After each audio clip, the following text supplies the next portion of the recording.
तर आपण पाहतोय 2 दिवसांपूर्वीच ठाकरे बंधूंनी वचननामा देखील जाहीर केलेला होता आणि त्यानंतर प्रचाराला सुरुवात झालेली आहे। काल कांदिवली, दहिसर यानंतर आज वरळीमध्ये उद्धव ठाकरे पोहोचलेले आहेत।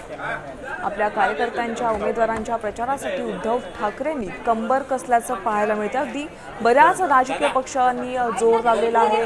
विविध ठिकाणी विविध राजकीय पक्ष आपल्या उमेदवारांसाठी प्रचार करतात। अनेक ठिकाणी रोड शो काढले जात आहेत। उद्धव ठाकरे देखील आपल्या उमेदवारासाठी वरळीतल्या शाखांना भेटी देत आहेत आणि निवडणुकीसाठी कशा पद्धतीने काम करायचं या संदर्भात मार्गदर्शन करत आहेत।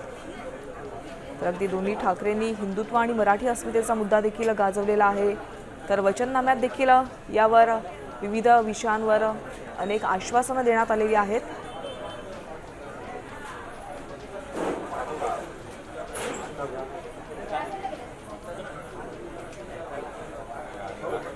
पुन्हा एकदा मुंबईमध्ये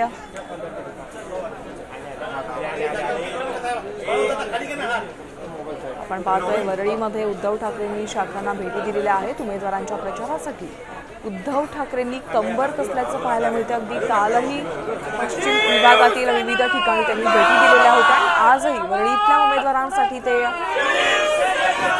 प्रचार करतात।